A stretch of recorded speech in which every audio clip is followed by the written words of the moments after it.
प्रणाम आचार्य जी। आज सत्र में एक्टिविटीज़ के दौरान रीडिंग का वो था, तो उसमें एक स्टोरी थी। तो उसमें जो मास्टर है वो डिसाइपल से कहते हैं कि if you have the stuff so I will give it to you, और if you have no stuff then I will take it from you. So मतलब अगर उस पे है then he is giving to him, और नहीं है तो वो कैसे ले रहे हैं, तो उसमें आप प्रकाश डालें। चेला कभी खाली नहीं होता। चेला कभी खाली नहीं होता। उसके केंद्र पर कुछ तो होता ही है।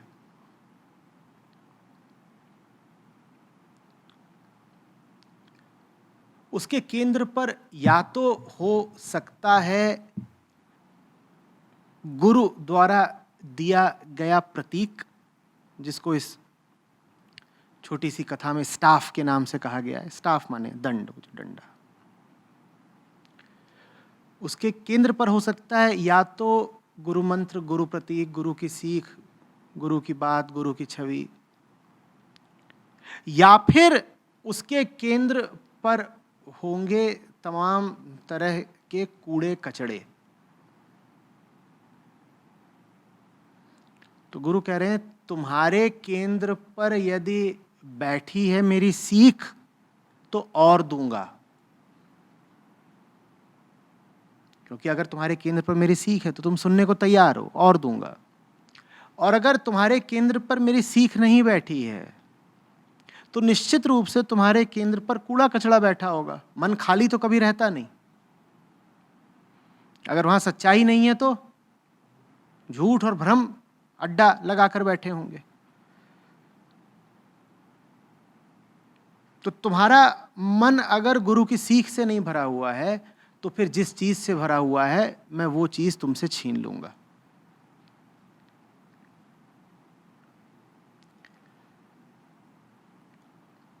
दो तरह की सीख देते हैं गुरु।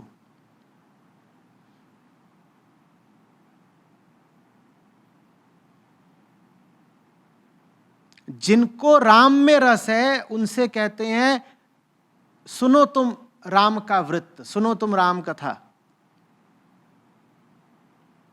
ये पहली तरह की सीख है। और जिन्हें संसार में रस है उनसे कहते हैं सुनो तुम संसार की सच्चाई। पहली कोटि के शिष्यों को वो और ज्यादा दे रहे हैं जो उनके पास पहले से था। उनके पास क्या था पहले से? उनकी राम में रसना थी। तो वो उनसे कहते हैं लो सुनो, और सुनो राम के बारे में। वो उन्हें राम से और भर देते हैं। और दूसरी तरह के शिष्य होते हैं जिनके दिमाग में भरा हुआ है संसार, माया। उनसे वो नकार की भाषा में बात करते हैं। उन्हें वो नीति नीति का उपदेश देते हैं। उनसे कहते हैं तुम्हारे दिमाग में जो कुछ है हटाओ उसको, हटाओ उसको। पहली कोटि के शिष्यों से कह रहे हैं तुम्हारे दिमाग में जो कुछ है बढ़ाओ उसको, बढ़ाओ उसको।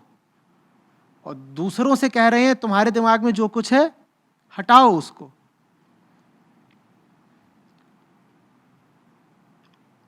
इसीलिए गुरुओं को अक्सर बड़ी विरोधाभासी बातें करते पाओगे।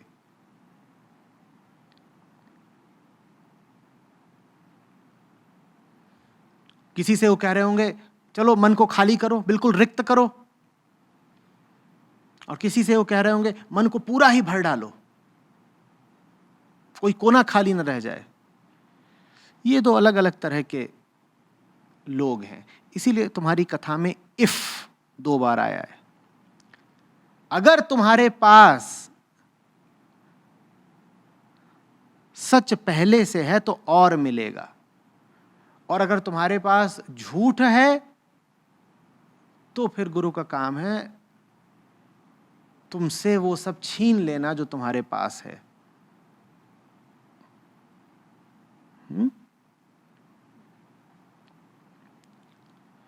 यात्रा शुरू कहां से होगी? पाने से या लुटने से? लुटने से। इसीलिए जब जाते हो किसी से कुछ सीखने, तो आरंभ का जो समय होता है वो दुखदाई होगा ही होगा। और आरंभ का समय ऐसा नहीं होता कि हफ्ते 2 हफ्ते का होता है, वो 10 सालों का हो सकता है। आरंभ का समय माने वो सारा समय जो लगता है तुम्हें खाली करने में। पहले तो तुमको साफ किया जाएगा अच्छे से, फिर जब साफ हो जाओगे बहुत बहुत सालों बाद, तब तुम्हें भरा जाएगा। भरने की नौबत ही बहुत देर से आती है, और सफाई तो होती ही है कष्टप्रद।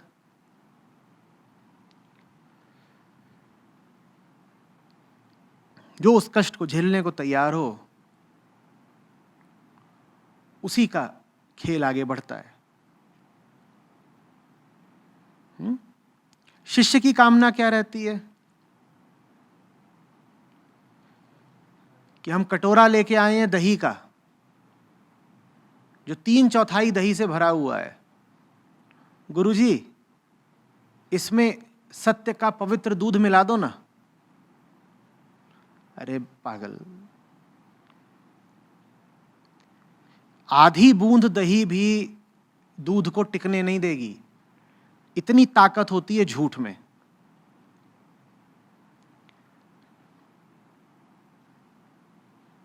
एक बाल्टी दूध और 1 बूंद दही, कौन जीतेगा? और दही जीतेगी ही नहीं, वो दूध को अपने जैसा बना लेगी। ऐसी जबरदस्त जीत होती है झूठ की।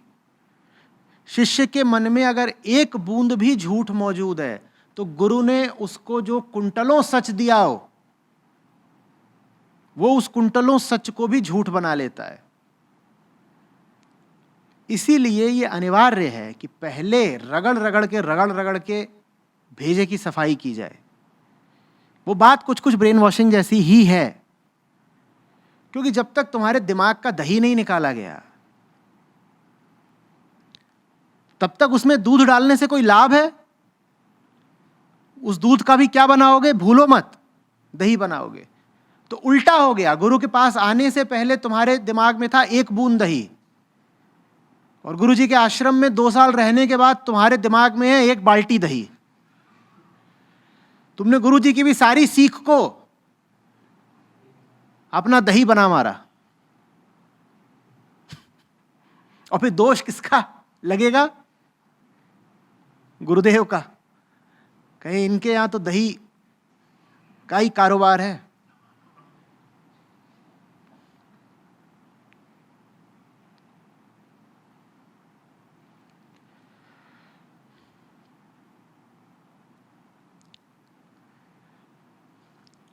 मेरे कान सबसे ज़्यादा तब खड़े होते हैं जब कोई मुझे लिख करके भेजता है, आचार्य जी आपने ही सिखाया था कि।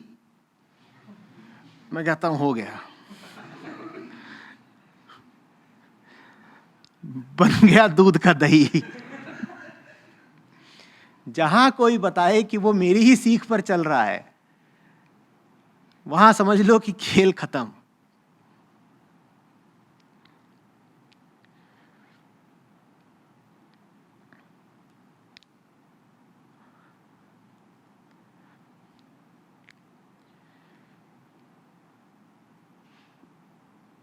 ये भी हो सकता है कि वो मेरे शब्दों को अक्षरशः 100% उद्धृत कर रहा हो।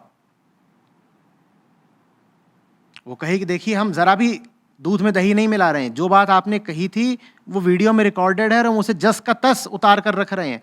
तुम मेरी बात को वैसे का वैसा भी उतार के रख दो, तो भी तुमने उसमें खूब दही मिला दिया। बात उस भाव की है, बात उस केंद्र की है जहां से वो बात आ रही थी।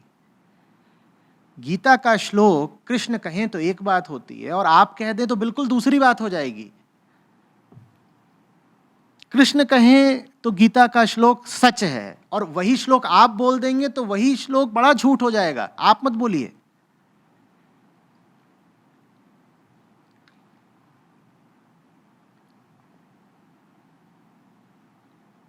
उपनिषद के ऋषि कह दें अहम ब्रह्मस्मि, मैं ब्रह्म हूं, तो एकदम सच्ची बात है। और यही बात हम कह दें अहम ब्रह्मास्मि, तो बिल्कुल झूठी है ना।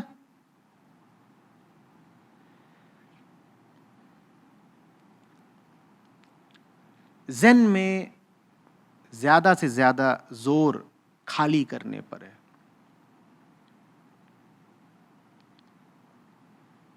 कहते हैं खाली हो गए आप एक बार, फिर भरना तो चुटकी बजाने का काम, भरने में देर नहीं लगती।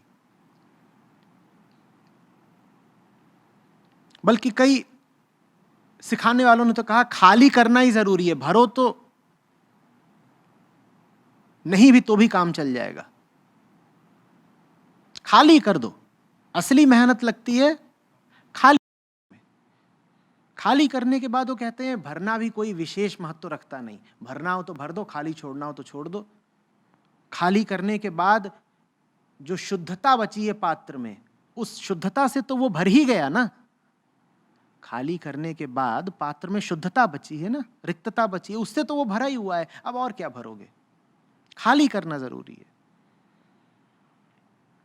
तो गुरु का जो अनिवार्य काम है वो है खाली करने का, रगड़ने का, हटाने का, मिटाने का। और फिर वो बुरा लगता है। हम गुरु के पास कुछ पाने आते हैं, हम चाहते हैं कि हम जैसे हैं उसके ऊपर कुछ अलंकरण, कुछ साज सज्जा कर दे गुरु, कुछ आध्यात्मिक आभूषण पहना दे हमें गुरु। अध्यात्म इसलिए नहीं है कि तुम आओ और तुम्हें श्लोकों से, ज्ञान से आभूषित कर दिया जाए। अध्यात्म इसलिए है कि तुम आए हो और तुमने जो कुछ पहन रखा है वो सब उतार दिया गया, और पहना नहीं दिया गया। जो पहने हुए थे वो सब उतार दिया गया। अब ये उम्मीद लेके ही बहुत कम लोग आते हैं।